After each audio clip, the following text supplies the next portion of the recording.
So welcome back to another episode of the Hull and Back podcast. Tonight we've got a bit of a full one. We've got Joel Robinson with us. How are you doing, buddy? You all right? Yeah, I'm good. Are you? Yeah, brilliant. Thanks. Nathaniel, he's joining us again. How are you doing? You well? Good evening. Thanks for having me on again. No, brilliant. And obviously Ant Northgraves as well, sporting one of the Hull City Retro tops. How are you doing? The best one. It's been a while since we've had you, Ant, so it's nice to have you back. But before we get into it, and I want to start off by mentioning obviously the partners. And one of the first ones I always like to mention is Hull Badgeman. Again, I mention it all the time. He's the guy who stands outside the ground selling the badges. Small businessman, look out for him. Look after small businesses and local businesses. So do what you can there. It'd be very much appreciated. And secondly, alongside that, we've got Hull City Retro. Ant's perfect advert for it right now. This is one of the shirts that they make. So as you can see, it replicates one of the shirts of what we would have loved to have had like back in the day. So check them out. Instead of like paying hundreds for the Authentics, these are available at £50 a pop. So it's great. It's brilliant. And lastly, we've got Charlie Spalding, filmmaker. And again, we mentioned him on all the pods now. One of our main sponsors. He is a filmmaker in the local area, local businessman, and freelance. And he's worked with some of the biggest names such as Adidas and the likes of Jackie Abbott. So very well accredited and great to have on board. So what we'd like to do is move straight into recapping what was probably a bad moment for all of us in the Sheffield United game. We've obviously come out of the game losing 3-1, but I just want to know straight away, I mean, is there any positives to take from that? Nathaniel, I'm going to go with you. You're generally the most positive guy we've got. So find something, please. Well, we scored a goal. That's good. Yeah. We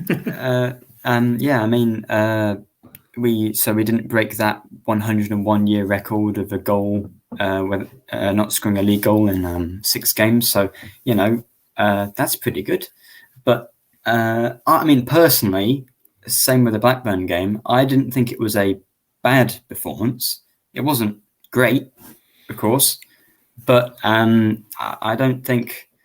I mean, the result is, of course, really terrible. But if you just looked at that game in isolation, that we've been promoted and Sheffield United have been relegated from the Premier League, and we scored and we did create a few chances, and we did just concede, not from open play, like it was from the set pieces, then you think, like before the start of the season, oh, that's acceptable. It's just the fact that this result has come after a bunch of other bad results, which is why it's negative. So, I mean, it wasn't the worst performance. I think we were worse against Derby, but of course it's just a result that's negative in my view. Yeah. No, I couldn't agree more. In terms of performance-wise, I think Derby has to go up there as one of the worst ones. But, for me, there's still a few things that I could dissect from the Sheffield United game. And I don't know if it's just a case of it feels like there's the same thing happening over and over again now for me. But Joel, Ant, do you have any positives to add to that in terms of what can you pick from the game on Saturday? Positives. Getting that barrel, mate. It's getting deep. I liked Tyler Smith when he came on. I think he proved that he needs to start the next game. It's not massively against Josh McGuinness or what he does, because we all know what he offers the team. It's not working at the minute. We don't seem to be playing the same way we did last season. I don't know if it's a bit of they're overwhelmed because it's better opposition and they've got that in their subconscious in the game, and they just resort to hitting it long rather than getting it on the ground. But McGuinness is too isolated, and when he's not as pacey or as mobile as someone like Tyler Smith, the ball just comes straight back to us all the time. So when he came on, we nearly scored 2 goals in the space of 5 minutes or something. He just looked. Yeah. The whole team got a lift when Tyler Smith came on, and I just think that he's going to turn out to be a very good signing, because he was one of them that I didn't really know anything about. So we signed him. It was like, fair enough. We've had some good things, but from what we've seen of his brief cameos every now and again in his game against Bournemouth, he's looked good. So yeah. Mm-hmm. He sets an example, doesn't he? And what we want to see is teams having to defend, and he does exactly that. Whether it is the option for the ball to be played over the top and him to run into the channel for it, or him pressing someone, that's kind of what we want to see, and it's something we've been lacking this season. So I've like you, it's one of the few positives you can pick out from the game. Anything to add on that, Joe?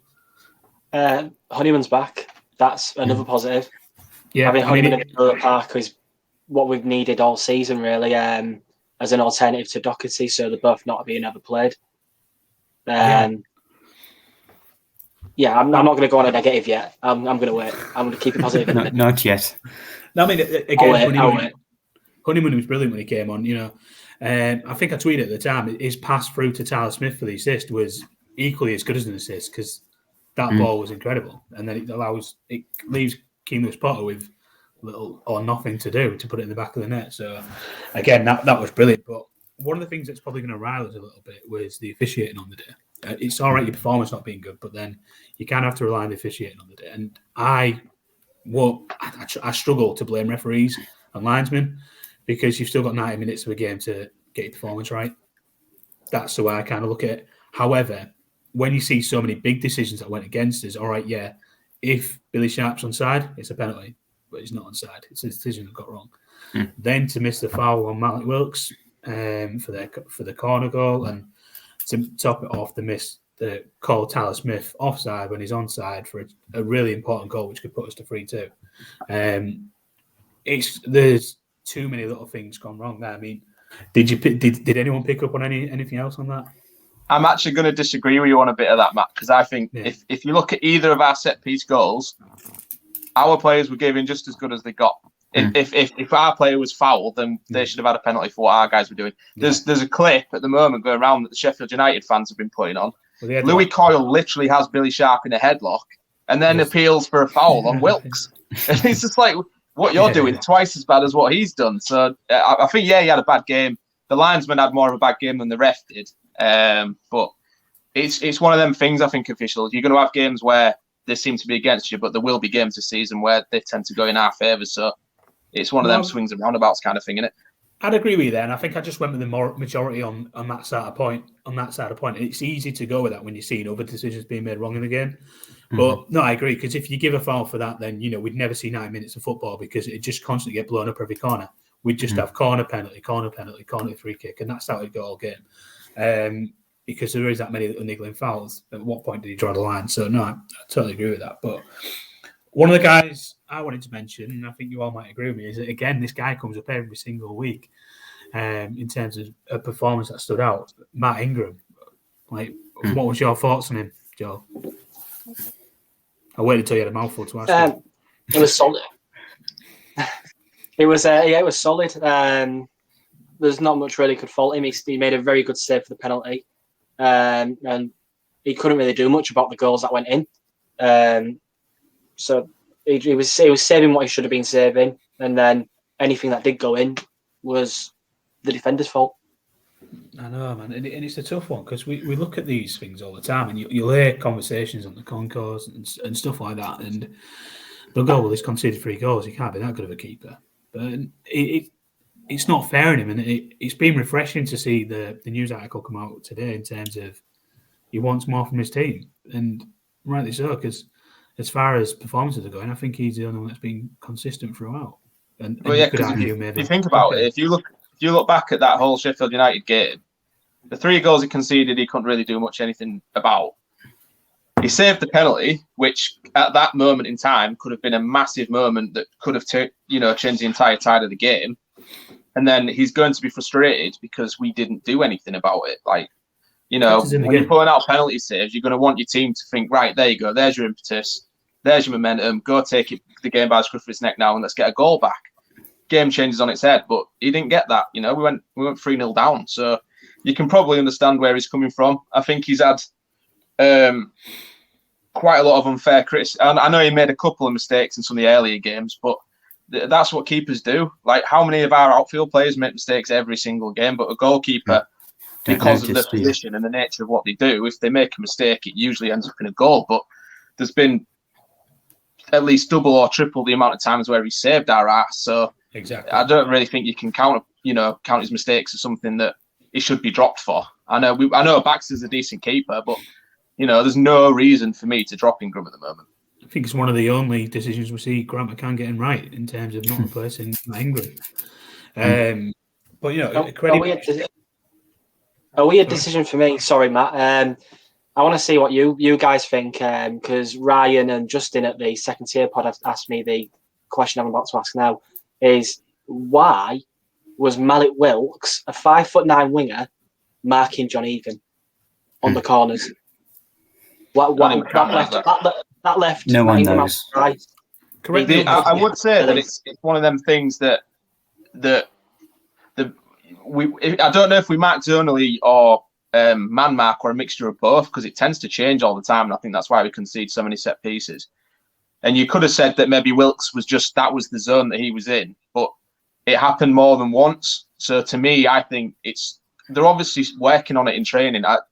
The only person who can answer that question is either the players themselves or Grant McCann, because we concede so many from set pieces. So you would imagine that, you know, Jacob Greaves or somebody like that would be on them. Or I don't know if it's too obvious to be like, if I were the manager, if they've got aerial threats at set pieces, as a manager, I'm putting my best aerial threats to mark them. I just feel like that's common sense. So I can't understand why somebody like Wilkes would be marked. I don't think I've ever seen Wilkes win a header, so I don't know why he's even in the box. He should be the one waiting up top. But you've nailed it there, because it does. It just seems far too obvious for a winger to not be marking centre back. He is pretty good in the air, though. He has scored a few headers, but it's a different thing when you're marking a big centre back compared to when you're trying to get as far away from that centre back as possible to win the header where the space is in the other side of the pitch. So and it was really concerning that, like, he, although it might have been a foul for the first goal that from the corner, Wilkes, you know, lost his man on the first goal, and then the same thing happened on the second goal with the same player scoring. You know, after the first time, you can't let it happen again. I mean, we said it at the time, didn't we? We instantly tweeted into the group chat, Wilkes lost his man. And again, I just feel like we just don't play smart enough. And it's all right having the quality in the lower leagues, but when you come up, you've got to be smarter, you've got to be stronger, you've got to work harder. And we just don't seem to be adapting to it. And it's difficult to watch. But, you know, we'll expand on that a lot more, I think, in the later part of the show. But before we leave the Matt Ingram part, I did just want to touch on the part. Did anyone see the little bit of praise he got from Billy Sharp in the press?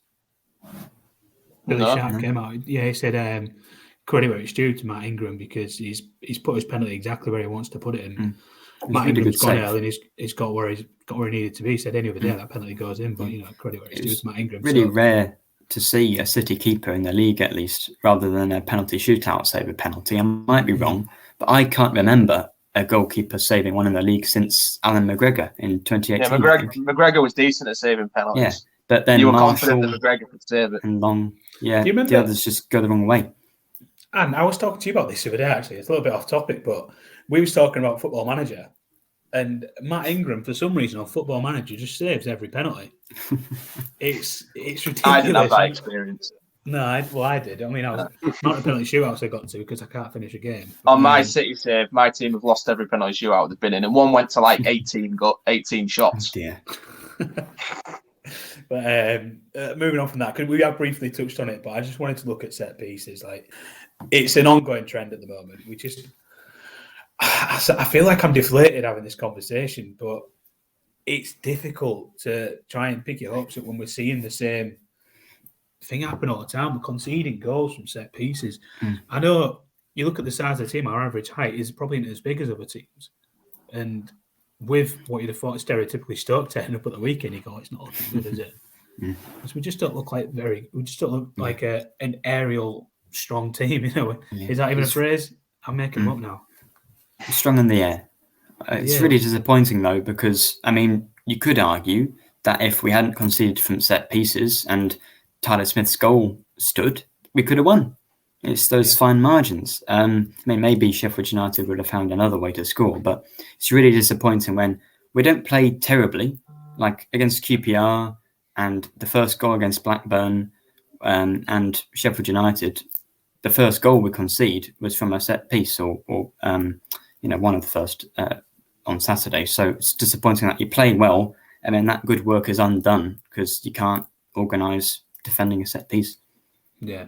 I mean, Billy Sharp's done brilliant for the first goal. We can't take that away from him in terms of the play, the ball in from, I can't remember who it is, but yeah. Nah, that goal annoyed me because Bernard and Coyle communication was just poor. If you watch that goal back properly, them two were just in no. Sharp literally just steps one place to the left, and he takes both of them out of the game. It's nice defending. To be fair, you could dissect every goal like that, though, couldn't you? There's always a way to stop every goal, I think, apart from... I mean, that's experience for you. Yeah. We've got a young defence, so it's going to happen, isn't it? Yeah, young and inexperienced. So where we've got the experience maybe in this league with the young or whatever, it counteracts itself, doesn't it? But overall, you know, it's another loss. We're now on 1 win from 8 games, and it's not the start that any of us would have wanted. We're now 23rd. When you get 23rd in the league. I'm trying to put us low down than what we are. No, we're not that bad. I don't know. I just feel proper negative at the moment. Technically 22nd because Derby have got the points deduction incoming. That's true. Yeah. I mean, we can't get any. Which might save our ass at the end of the season. Wigan didn't save us. Yeah. We had enough opportunities. Hopefully, we're not repeating that. But I wanted to try and move on from that and try and see a little bit of optimism and move on to what's going to be the Stoke game at the weekend. I've had an unpleasant journey there. I've been there and watched us lose. Has everybody else been to Stoke? No. Been once and seen us win. That's a rare occasion. under Peter Taylor, I think it was. Oh, wow. That's...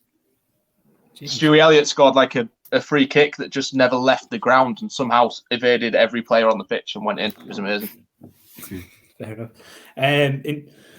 I don't know if you guys know this, but I'll ask you one at a time. How many ex-Hull City players currently play for Stoke? What do you reckon, Nathaniel? Ooh, Nick Powell. No, don't name him. Just a number. Oh, okay. Give all the answers away. I'm going to use my phone. I'm going to use my notepad. I'll be back with the answer, hopefully. And Joe, what do you reckon? 4. Am I right? 4? I think I only know of 2. I don't even know what Stoke squad is nowadays. I know of 2. Do you know how many there are? There's one that I'm not looking forward to playing. I've got at least 3 at the moment. I've got the names. How many is there? There's 5. It's 5. Who are the other 2? But James Chester. Oh, yeah. Josh Tynan. Yeah. Sam Clucas. Tom Ince. And Nick Powell. Oh, Tom Ince. That's the one I forgot. Lovely handwriting. Yeah. Tom Ince. I just pretend I got 4 of those. You write that with your feet now? I should have got Chester as well. I'm disappointed I couldn't get all 5. But I mean, there's a lot of opportunity there. So I mean, that's at least we're starting 5 goals behind there, aren't we? Let's be honest. But we've got a bit of a growing trend on here where we mention a player's name who we don't like, and they tend to score against us. So if we say we like, we like all of them. Yeah. Clucas, great for us. Yeah, we that's love what Tom I'm not Ince. looking forward to playing the most. I'm not looking forward to playing against Clucas. No. I mean, I think he scored 2 against us the last game before COVID, didn't he? When we lost 5-1. So hopefully it's not another one of those. Not one of them again. Hopefully not. But we're going into the game, obviously, on the back of another loss. What do you reckon is going to happen, Joe? What are you expecting? Just a good performance? Or? I can't believe you're coming back to me again first. So, for me, best case scenario at the moment is a draw. I can't see us winning, unfortunately. I just see us going there and just making silly errors like we have been recently. Maybe conceding a penalty or conceding some set-piece goals that we really should be stopping, which has become quite common, really. It happened in League One last season, but there was more margin for error in League One because we had on paper the best team in the league. But now we have on paper one of the worst teams in the league in the Championship. So if we make these mistakes, they will go punished. Especially with the likes of, I think, Sam Surridge up front for Stoke. Yeah. And he's a decent striker. And Tyrese Campbell, he's injured, isn't he? I'm sure he's fit. Might be back now. Right now. Oh, brilliant. He's scoring. Yeah. But best case scenario is a draw. One thing we don't have to worry about is a Rory Delac throwing. So, and then, was it Abdoulaye Fire that used to be on the end of them, was it? Yeah. Fire, was it? Abdoulaye Fire, Ricardo Fuller. Yeah, Ricardo Fuller, yeah, I forgot about him. Galap can start throwing the throw-ins in from the coach's bench. So that's where he's part of Stoke's set up. There's no Dino to warm up in front of him this time. Yeah, no towels either. I mean, if we're sorry, Nathaniel. Oh, Stoke play good football now, though. The second tier have nicknamed them Sexy Stoke. Like, I think they won Goal of the Month because it was like a Barcelona-esque passing move. Oh, really? So maybe we'll be the more kind of maybe our fragility at set pieces won't be like exposed as much. Yeah. That's Michael O'Neill now, isn't it?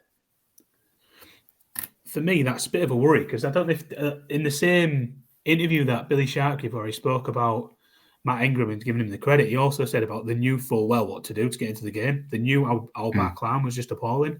They're just not straight. They're never in line with each other. He said it's so easy to get him behind. Yeah. I mean, he didn't manage to hold his run, but he still managed to get him behind. And if you've got teams like that are going to look at creating space, it could be a difficult afternoon for us. Yeah. It could be. But let's talk about changes. I'm going to ask two different questions here. Nathaniel, I'll come to you first and say, realistically, what changes are you expecting? Not what you like to make, but what are you expecting? Well, I mean, Doherty and Huddleston are out, aren't they? They're injured. Yeah. Doherty's supposed to be expected back. Oh, that's good. Well, I'd take Matt Smith out for Doherty, if possible. And then I think, but then who would be the defensive midfielder? I suppose Smallwood. So Smallwood, Doherty, Huddleston. No, Honeyman in midfield, just the standard three. Yeah. And then, Moncur out as well, if he didn't start. Yeah. And then, I think the obvious one, McGuinness off and Tyler Smith in. Like, he has to start. He has to. So I'm going to say bench Wilkes. Changes. I mean, I think Wilkes has been one of our brighter players in the last two games. Not a lot of end product, but he's trying to. I don't know whether fullbacks are really. I know I can see Ant is not. It doesn't agree with me, but he's giving defenders an issue, and he's actually he offers something a bit different, I think, and the end product will get there just like it did last year. But he's not fully fit yet. He's only started a few games, so I mean, I stood by him last year, and he was our top scorer. He's got too much quality to because I don't know whether any of the other wingers we've got are any better. But that's just me. Yeah. So realistic changes were to bring in Doherty, Honeyman into starting lineup, and Tyler Smith, drop in Matt Smith, George McCann, and McGuinness. Yeah. And you pick the team up for the day on Saturday morning. You're allowed to do whatever you want from how are you lining up? I have actually done on my fan hub one. I've dropped Wilkes and put Moncur out, right? I've got Doherty, Honeyman, and Matt Smith as the holding midfielder because I think his strengths are Huddleston-esque. He's a deep line playmaker. He wants to pass the ball about. We've been playing him in a role similar to Doherty or Honeyman. We want him to run forwards and commit to attack and get nitty-gritty in between the lines. And I don't think he's that kind of player. He don't play that way for Wales, so why are we playing him that way?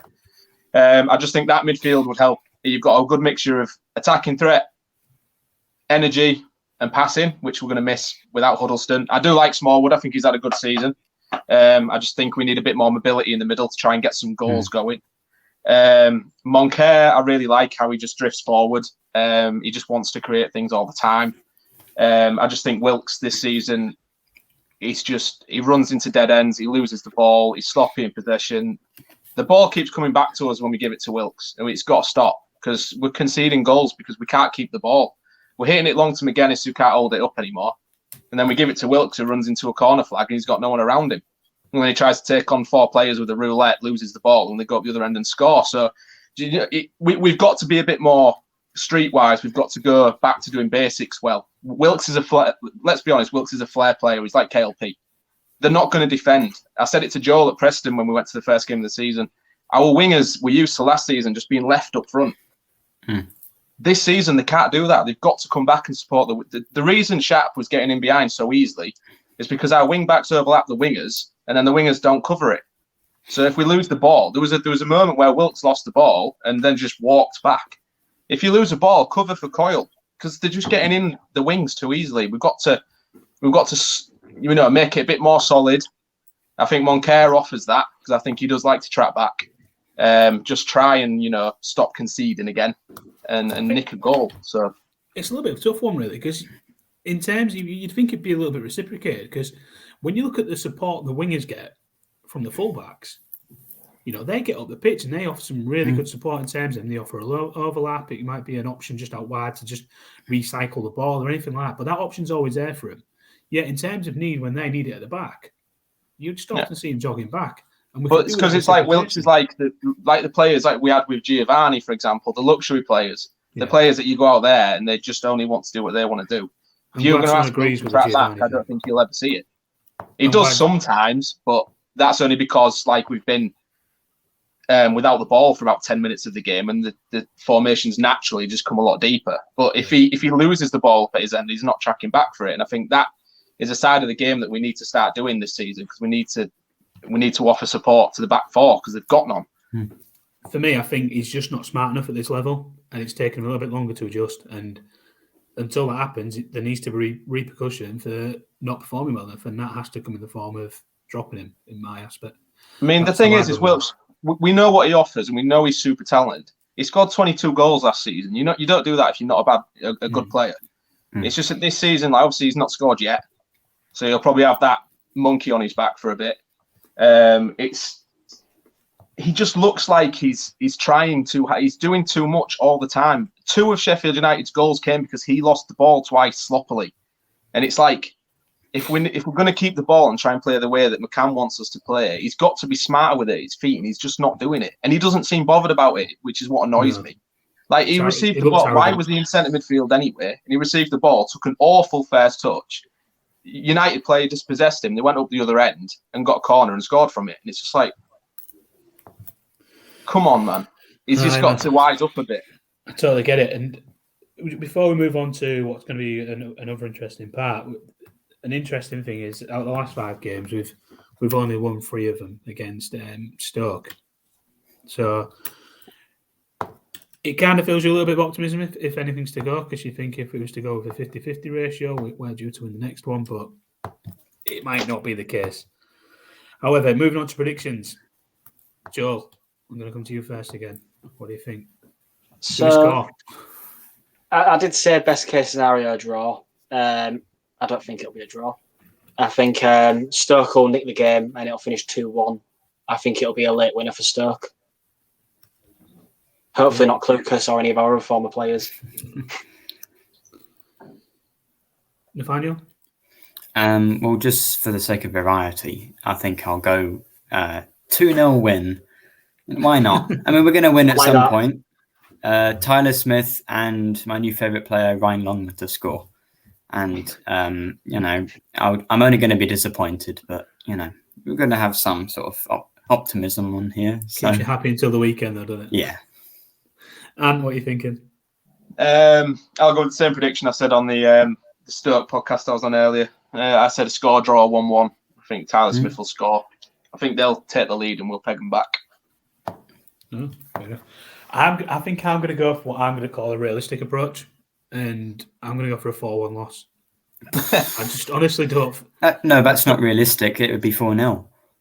Yeah, you're right. No, but I think it looked like this one. There was a lot of talk around me in the stadium on Saturday. Well, this has got to be the game where Grant McCann goes.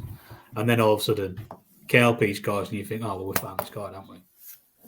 It's a little bit of a monkey off. You can't sack McCann after losing to, £100 million worth Sheffield United. It's not so much that. We'll move on to this later on, and I'll address that point then. But I just think, realistically speaking, we don't look good enough to hold out a team like Stoke. Not and keep it down to just 1 or maybe 0 goals. And I can't see us scoring enough to win the game. So I'm going to have to go 4-1. And Matt Ingram again having probably man of the match performance and conceding 4. Which is a strange one. But that moves us on to Ant's rant. We missed it for the last couple of podcasts, but it's back with a vengeance and he's ready to offload. What's on your mind, Ant? It's just it's our style of play this season. I don't know what. I know we all say that Grant McCann's got one style of play, one formation. He doesn't change it, whatever. But I don't know if he's got the last championship stint still stuck in the back of his head, giving him nightmares. But this, like last season, we did well when we got the ball down. We played it out from the back. You know, the midfielders linked with the wingers. We got up the pitch that way. This season, we've just resorted to we bomb the fullbacks on, and then we hit a long diagonal that just comes straight back to us. And we seem to do that all game. It's all right trying it, like, for example, 30 minutes or the first half. And then if it doesn't work, second half, it's like, right, we'll change that approach then. We'll start getting out to the wings, keep it on the floor, keep it down. We're not doing that. We keep playing long, and then we wonder why we keep losing the ball and it coming straight back to us. I mean, I know McGuinness held the ball up well last season, but the standard of defenders he was against were obviously not as good as, you know, some of the... We've got some Premier League standard centre-backs in this league now. So we need to get it on the floor for me. We need to get someone like Tyler. Our style of play has to be on the floor. It has to be high energy. It has to be move, and we don't move. We have the ball. Richie Smallwood drops deeper than the centre-backs, and we just play it around the back four for about 10 minutes. And then we hit it long and lose it. And we're not scoring because we're not creating anything, because the ball doesn't make its way up to the box. And it's so frustrating to watch. I think the most infuriating thing is that it doesn't change. Like, everyone's biggest air with McCann is that when it isn't working, he doesn't switch it up. And he hasn't been doing that. Mm-hmm. And we keep having these periods of the game where we just come under sustained pressure for so long that eventually we cave in, or we concede a stupid set-piece goal. And then at the moment, if a team scores one goal, we don't win because we can't score. Yeah. If a team scores two, we've lost. You know, so we've got to find a formula, or we've got to resort to playing back to our strengths, which is playing it on the ground and then trying to get it in behind to the wingers to do some damage. Because when we actually did get it on the ground and start playing it, when Tyler Smith and Honeyman came on, straight away that link up down the wing, we're in the box and we score. And it's, you know, you don't want to get to a point in the season where it's like we've started doing it too late because we've fallen back. I know we're only 8 games into the season, for example, but you don't want to be chasing the league. Not in this league. Not after what happened last time. I mean, what is it? 11 points from 80 something, I think I saw, just shy 90 points available that we've had in the championship. It's diabolical, isn't it? You want to see improvement, you want to see change, and we don't see it, and it's annoying. No, I totally agree. And I think if I mention a couple of names now, these sort of players and the way they used to play for us and the sort of mentality they have are players that would probably walk straight into this squad and completely change the season for us. And I'm going to go for these 4 names now. I wrote them down while he's talking. I'm going to go Fraser Campbell, Aaron McLean, Nick Barmby, and Ian Ashby. Just because they were workhorses. They did the stuff on the pitch that even made the crowd go on, get into him. Alternatively, it did something good that made the other players go, we need to step our game up because he's doing all that by himself. I know Aaron McLean's a bit of a dodgy one in there, but he was a workhorse. He might not be the best in front of goal. He'd press well. He'd press with a front three well. He won't be very good as a lone striker in front three, though. No, just like many strikers that we've ever had. I don't think any striker we've had has done well as a lone striker, other than Abel Hernandez. I disagree. We played 2 up front with him. Usually, I think. Not in the Premier League, we did. Well, it was like, or maybe that's why I always struggled. We always played Diame as like a number 10 behind him, didn't we? Yeah. It was kind of like a shadow striker, wasn't he? Oh, he's just bring Jared Bowen back. It was him and Nias up front under Silva. But bring Bowen back. Not so much. Bring Bowen back, we finish mid-table. Yeah, we're sorted. And Grasicki. Fair enough. But this leads me on to the part that I've been thinking about the most today, and it's I genuinely am, and I don't know if you remember it from the previous pods, I generally am one of the most positive people, and I'll look to find a positive in anything. But now, back Grant McCann. So it's going to move on to the whole purpose of this one. It's McCann or McCann. So we're going to give each member of the pod a chance to say their piece on whether they think he should stay, whether he should go, and their reasons for it. And I'm going to start with Nathaniel on this one. Oh, okay. Well, I mean, at the moment, I'm not exactly McCann in, but I'm not McCann out. Before the season started, I thought, okay, well, we had a terrible end of the season under him in the Championship, but he's at like, he's neutral now because he's had a rubbish season and a really great one. So I'll give him 10 games, and if we're struggling after 10 games, then maybe I'd be a bit like, okay, maybe this isn't his league. So he's got Stoke away and then Blackpool at home, and pretty much if we beat Blackpool at home, then I'll give him another few games. But if we don't beat Blackpool at home, who are on paper probably the weakest squad in the league, if we can't beat them, who are we going to beat? And I think it would be time to get rid. No, so you're going on the opinion of you wouldn't sack him yourself right now. I wouldn't sack him now. I'd sack him after 2 games if we don't win one of them. Yeah. Or would you rely on an increased performance, or does it have to be results? At this point, it has to be a result. Fair enough. So we've got one for at the present time. McCann. Yeah. Joe, what are you thinking? McCann or McCann? For me, he earned his crack after last season at the league.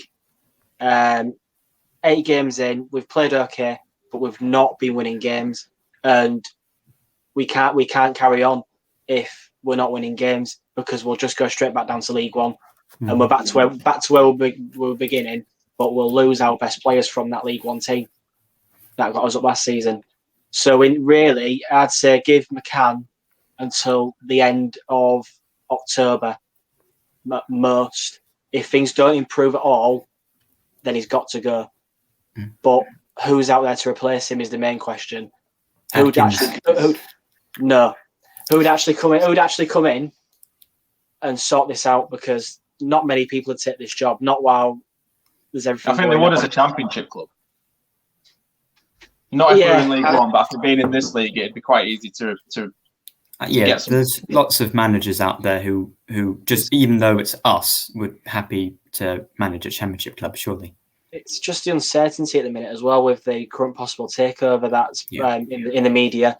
Would a manager want to come in and risk getting sacked straight away if the new owners do come in? And why would the Alums sack McCann and pay him a compensation fee if they could be on the way out? So McCann could be here for the long run. But personally, for me, great point, give McCann until the end of October. If nothing's improved in terms of results, we need to look for a replacement.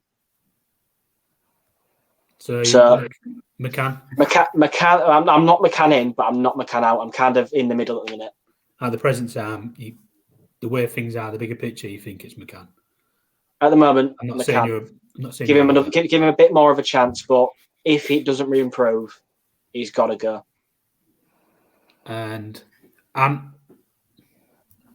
you see, I've struggled. I've known this is coming all day, and I still don't really. The thing is when you look at the picture as a whole. So the massive cons for it is if you take his entire Championship record into account, he shouldn't be here at all. He shouldn't have even been here last season if you take his first Championship stint into account. But he was still here, and we won the title. First title in 50 odd years, it's no mean feat. League One's not exactly an easy league, teams like Sunderland, Ipswich, they're all still down there. So for me, that gave him a clean slate. I wanted it to work for him. I think he made some strange decisions like midway through last season, but then finished it strong. He seemed to learn from it, and we all thought maybe he's turned a corner.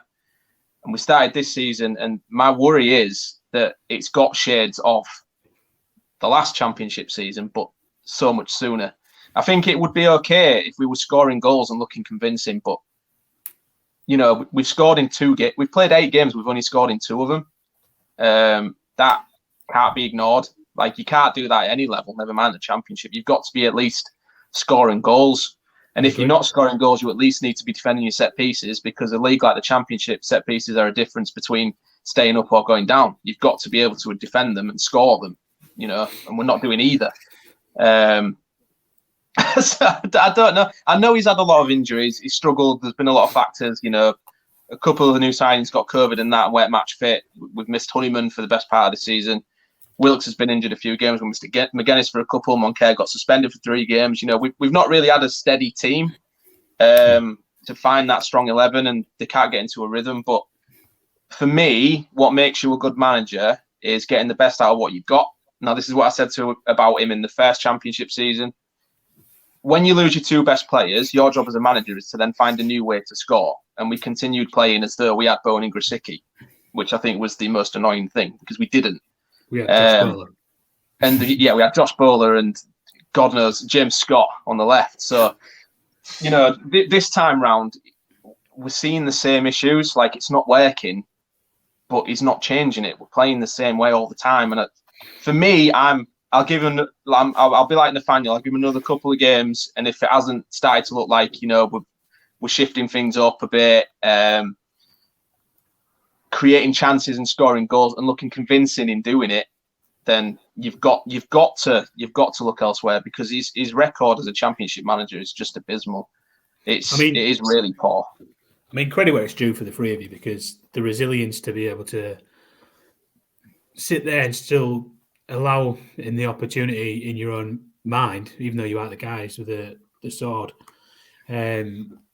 The credit where it's due, because I can imagine if you're the one who's actually making the decision, if you sat in the arm's shoes, you know, and there's no outside factors coming into it, the decision's really difficult. But then to just be a fan, it's so much easier to be negative about it and be able to go, just sack him.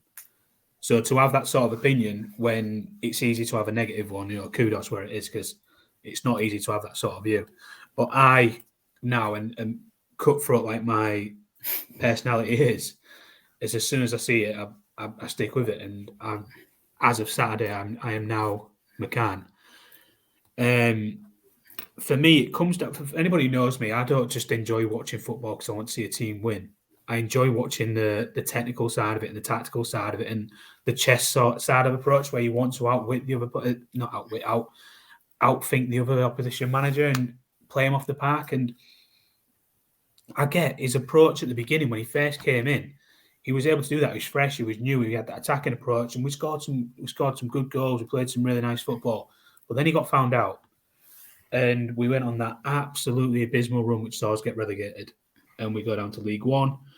And some would say that he should have lost his job in that interchange of dropping, but he didn't. He kept it, and you know, like you said, he proved us all wrong on a results base. For me, he managed to get us promoted, champions. Fair, like Ant said, first titling, whatever it is, it's 50 years. 5 years. So exactly, it's mind blowing. It's stuff that we didn't expect. So therefore, he's earned himself another shot at it. But as soon as we've come back to it again, we've got a carbon copy of what we had before. We're trying this; it doesn't work. Now, if we was to look at expected goals, now I don't know, I ain't going to rant about this, but expected goals is something that's just come out of nowhere. And now everybody's judging football based on it. But if you look at ours, it's absolutely shocking. We don't look like we're going to score a goal in any game. No. We create a couple of opportunities, granted. But even if we used to take the approach of, I don't know, it's hard to say it, but if we used to take the approach of a really defensive-minded team, we would still create more opportunities than what we do now. We just do not have that flair, that ability to go past the team and make them defend, which is really is the part that I'm struggling with the most, to see how when he came in and the attacking way he used to play, we used to think, it's all right, he'll work on the defence. And now it's the other way around. We just literally don't have anything going forward. Wilkes, for me, is the biggest criticism. His decision-making and then on the ball is just shocking, even off the ball. Like he doesn't know where to be, when to be there, or how to be there. For me, he's been the worst player. I know it's granted, it's easy to say because he's had injuries or whatever, but it's really difficult. It's really difficult to support the team at the moment, and I'm pinning that on Grant McCann. It's at the end of the day, he's at the top. He's the spearhead of it. He's at the top of it. He makes the decisions, and he's the head coach, and he isn't getting the best out of these players. And these players' stock values are going down because we're seeing in the news at the moment, Southampton are linked with Lewis Potter. We're not going to get a lot of money for him because he's not performing. and that's just one of them. It's one of them things, I think. And for me, verdict is well and truly, the jury's well and truly come back, and the verdict is in, and he is McCann for me.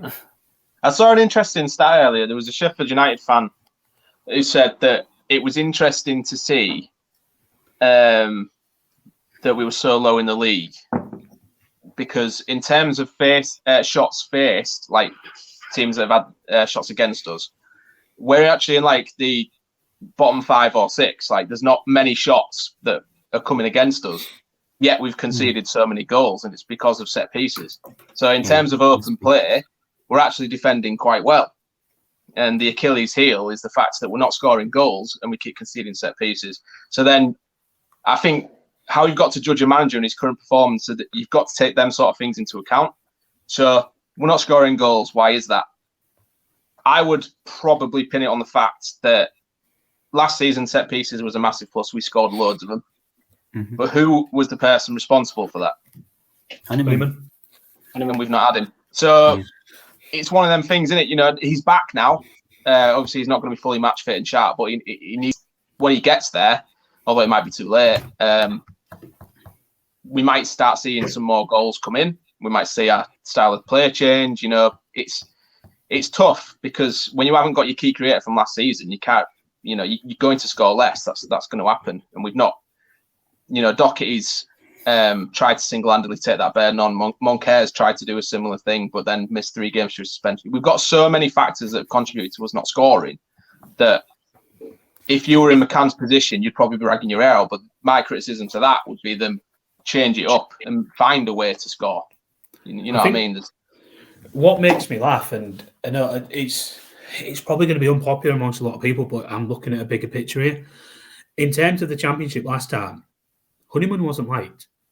You know, he wasn't that liked by fans. And that was because they didn't think he was a Championship player. A lot of that was down to that.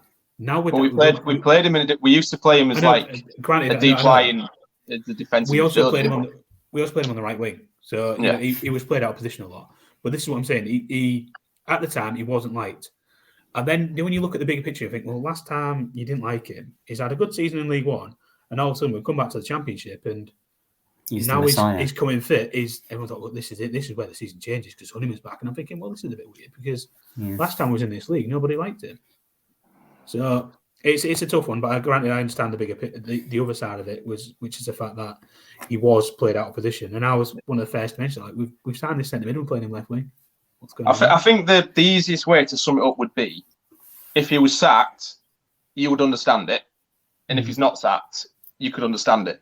Yeah, like people are going to have opinions on him. Yeah, a lot of people didn't forgive him for the first season. So took us a while to forgive him last season for that. So there's a lot of fans that will never ever take to him and will just wait for any sort of negative result to want him out. It's one of these that, let's be honest, the Lambs aren't going to get rid of him.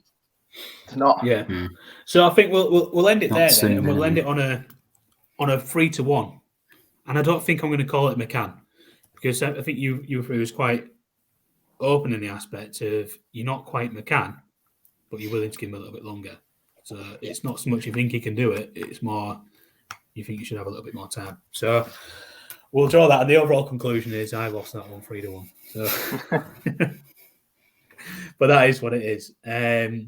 Thank you everyone who's tuned in. Apologies if it sounded a little bit negative by me. I've just had a bit of a tough week in terms of Hull City, so I'm struggling to stay positive at the moment.